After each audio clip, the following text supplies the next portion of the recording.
Sobat Pelita, kembali lagi di Pelita Podcast bersama aku, Afita Ika, mahasiswi penyuluhan dan komunikasi pertanian angkatan 2023.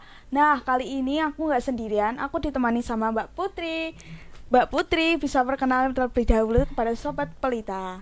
Oke, halo semuanya. Aku Putri Nurhasana. Aku merupakan mahasiswa penyuluhan dan komunikasi pertanian angkatan 2022. Nah, tadi udah perkenalan nih, Mbak Putri bisa sharing-sharing nih pengalaman di kampus itu apa aja. Nah, kan Mbak Putri ini mahasiswi ya. Nah, pengalaman Mbak Putri dalam berorganisasi itu apa aja sih? Dan Mbak Putri sekarang ini mengikuti organisasi apa dan di organisasi tersebut menjabat sebagai apa? Oke, aku jawab ya Mbak Vita. Jadi di sini aku sebagai mahasiswi penyuluhan dan komunikasi pertanian, aku mengikuti satu organisasi dan satu komunitas di luar kampus. Nah, di organisasi tersebut aku menjabat sebagai kepala bidang sekretaris umum. Di organisasinya itu yaitu HM Pelita, yaitu Himpunan Mahasiswa Penyuluhan dan Komunikasi Pertanian. Kemudian untuk satu komunitas di luar kampus, aku menjabat sebagai staf dari lingkungan hidup. Itu aku ikut di komunitas generasi baru Indonesia. Nah, pengalaman di organisasi itu tentunya banyak sekali ya Mbak kalau dijelasin, karena kalau di organisasi itu seringkali ada up and down terkait pembahasannya atau proker-proker kerja yang dirancang, terus bagaimana manajemen waktu dan tim-timnya gitu. Oh, begitu ya, Mbak. Nah, apa sih alasan Mbak Putri mengikuti organisasi itu? Padahal kita kan udah tahu mahasiswa itu pastinya sibuk kan. Apalagi kita itu saintek. Jadi ada lapraknya, ada praktikumnya. Itu pasti pusing kan ngatur waktunya itu gimana. Terus apa? Emang ada keuntungan apa kalau join organisasi tersebut? Oke, jadi gini Mbak, sebenarnya kita sebagai mahasiswa itu fokus kita itu sebenarnya akademik.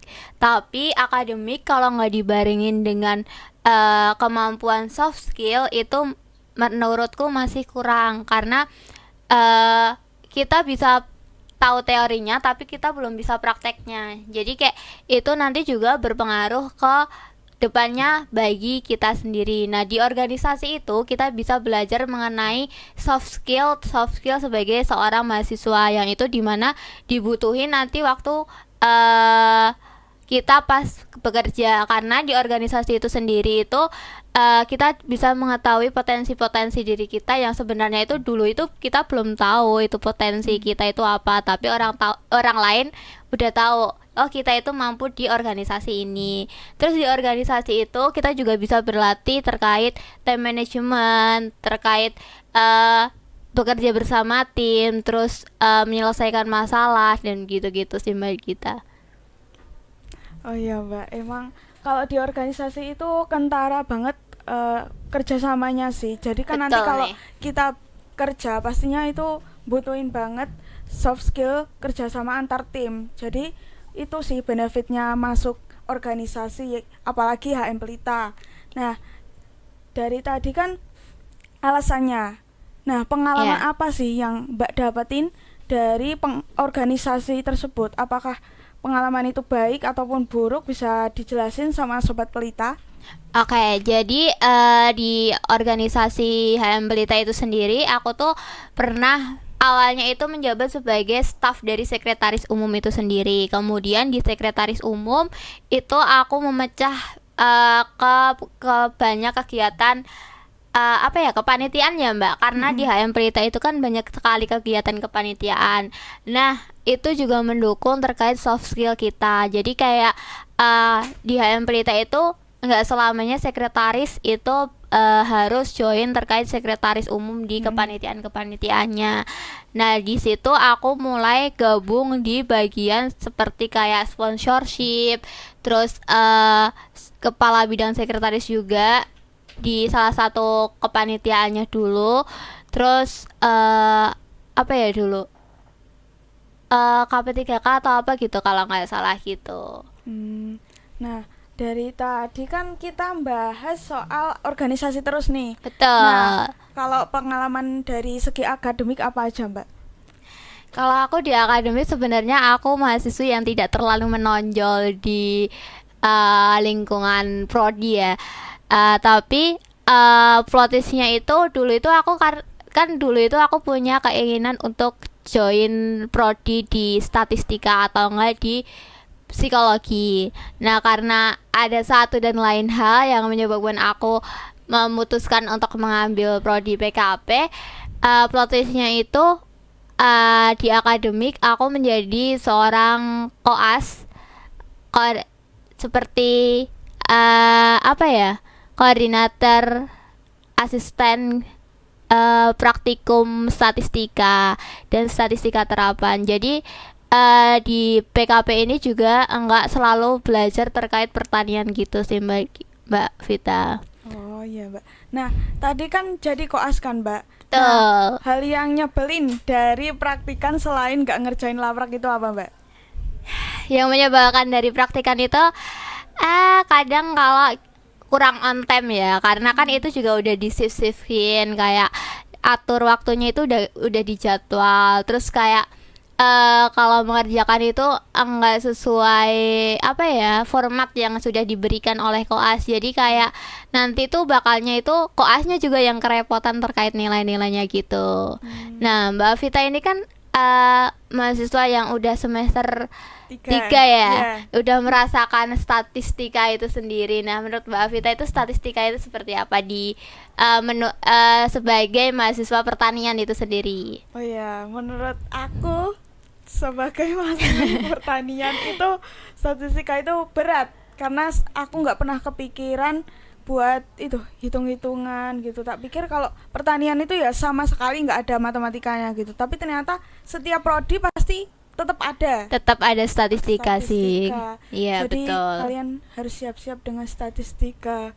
Ya, karena sebenarnya itu menyenangkan teman-teman kalau kita menikmatinya dengan betul-betul. Ya, itu menurut Mbak Putnur. Iya. Terus nih Mbak Vita itu juga tergabung di organisasi nggak saat ini? Tergabung. Iya, ikut. Sama juga HM Pelita di Humas bagian staff. Oh, oke. Nah, boleh nih Mbak Avita. Kan aku tadi POV sebagai sekretaris umum ya. Kalau Iya. sebagai di Humas itu seru-serunya itu ngapain sih, Mbak? Selain podcast ini Seru-serunya. ya. Ya, seru-serunya di Humas selain podcast ini yaitu Betul. Stuban. Wow. Nah, kita kan mau Stuban ke Undip ya. Jadi kita pasti punya relasi yang baru pastinya. Betul. Terus kita juga punya pengalaman yang baru juga sama teman-teman seorganisasi, nggak cuma sekelas. Nah, kita nanti juga pasti sharing-sharing di sana sama Undip. Selain itu kita juga refreshing ya, karena udah masuk laprak. Laprak. Betul sekali. Betul. Praktikum itu, Betul. Ya ampun, kenapa setiap hari praktikum? Ya, Rasanya. itu merupakan kehidupan sebagai anak pertanian ya. Jadi pertanian itu P-nya praktikum ya teman-teman. Ya, Jadi P-nya nanti kalau join pertanian harus siap dengan segala praktikum-praktikumnya. Betul banget. Nah, tadi kan Mbak Putri ikut HM Pelita sama komunitas ya. Betul. Nah, itu gimana sih cara ngaturnya? Ngatur waktunya gitu. Kan itu kan tahu sendiri kan, praktikum itu gak terduga. Kadang jam segini, kadang hari ini. Padahal waktu itu seharusnya kita ada kegiatan organisasi atau komunitas. Nah, itu gimana? Kita harus memprioritaskan apa atau ada itu ada pertimbangan lain gitu? Oke, jadi kalau aku itu pertama itu terkait skala prioritas dulu ya. Karena kita kan sebagai mahasiswa, jadi skala prioritas kita yang pertama itu terkait akademiknya dulu kan. Jadi aku lebih mengutamain terkait praktikum dulu, baru setelah praktikumnya selesai aku ke organisasi atau komunitas tersebut. Terus yang kedua itu aku bikin seperti jadwal gitu. Jadi nanti kalau praktikumnya itu bertabrakan, mungkin bisa ngatur waktunya itu kita ikut praktikum dulu sampai selesai, habis itu nanti di organisasi itu semisal ada kegiatan yang jamnya berbarengan nanti bisa menyusul, karena kan di organisasi itu enggak hanya kita aja tapi banyak teman-teman kita, banyak staff-staff lain juga yang bisa membantu kita mengerjakan tugas-tugas itu. Jadi kalau menurut aku kalau disuruh milih akademik apa organisasi itu nggak bisa ya, karena keduanya itu benar-benar jalan beriringan. Jadi kalau akademik membantu kita terkait IPK yang itu juga sangat dibutuhkan, tapi organisasi juga dapat mengembangkan soft skill kita sebagai mahasiswa, yang dimana nanti kalau kita udah lepas nih dari prodi PKP atau udah lepas dari UNS gitu, kita masih mempunyai skill-skill yang dibutuhkan di dunia kerja gitu sih. Begitu Mbak. Nah, apa sih pendapat Mbak soal mahasiswa yang aktif dalam akademik maupun organisasi ataupun ataupun kegiatan lain gitu? Apa pendapatmu? Apakah buruk atau baik? Karena itu kan bisa jadi kalau aktif organisasi sering dicap kalau kerja kelompok nggak ngerjain tugas. Nah, gitu-gitu sih. Oke. Kalau menurut aku itu baik ya, karena sebenarnya kalau nggak mengerjakan tugas itu tergantung sama pribadinya. Ya, Jadi pribadi. kalau kita ikut akademik dan ikut organisasi itu kan kita punya mengembangkan skill juga yang tadi udah diomongin. Nah, kalau di organisasi itu kita bisa berlatih terkait tim manajemen, terus bekerja dalam tim, terus bisa ngurutin prioritas gitu-gitu.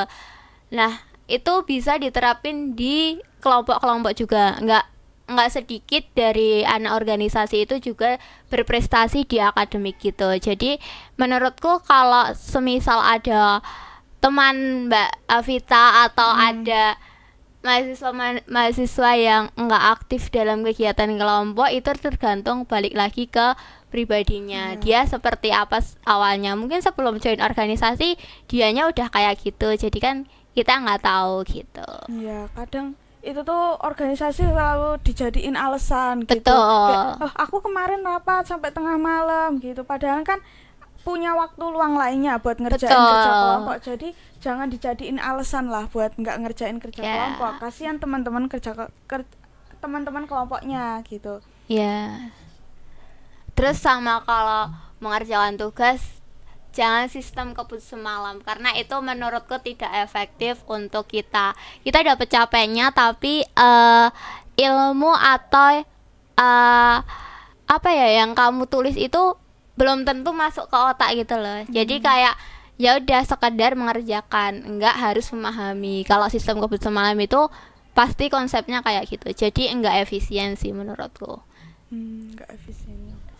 Menurut Mbak Putri, apakah organisasi di kampus UNS ini mewadahi atau mendukung mahasiswa untuk mengutarakan opininya ataupun mengembangkan soft skillnya di kampus ini? Iya sih Mbak. Jadi banyak sekali dari organisasi-organisasi di UNS ini yang memberikan kebebasan mahasiswa-mahasiswanya untuk bersuara. Contohnya itu nggak hanya di HM Pelita, itu juga ada di BEM, BEMU maupun di BEM fakultas. Itu pasti mereka bakal ada kayak gerakan untuk menyuarakan keadilan bagi kita semua gitu. Terus habis itu tuh itu mewadahi karena dari organisasi itu ada beberapa kegiatan akademik yang diharuskan itu berasal dari sebuah ormawa. Nah, itu seperti halnya itu kegiatan pemberdayaan dan pengabdian masyarakat di desa seperti itu, atau pembangunan desa.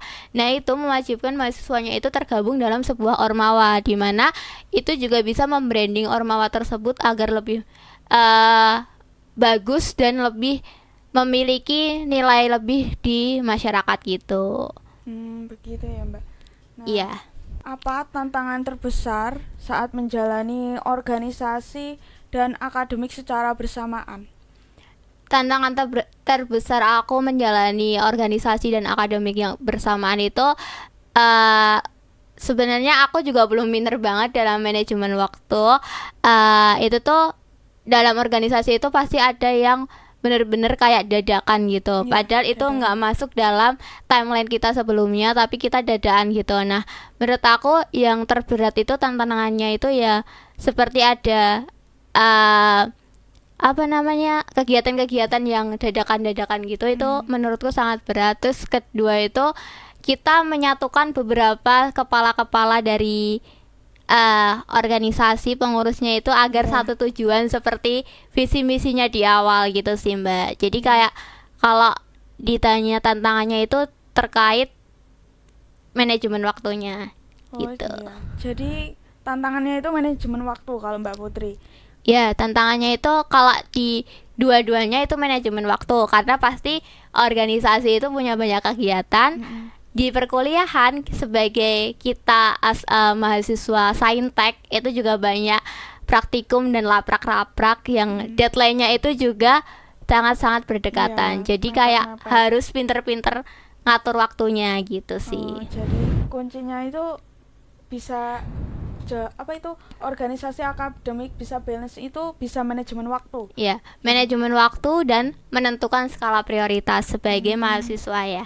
Oh Gitu. iya, oke, Mbak. Mbak Vita nih, kalau Mbak Vita sebagai semester 3 yang ini tuh kata-katanya itu praktikumnya itu banyak banget di semester ini tuh gimana nih ngatur waktunya? Ya itu tadi Mbak, menentukan skala prioritas. Pastinya kalau aku lebih mementingkan akademik Betul. karena aku jauh-jauh di sini untuk berkuliah.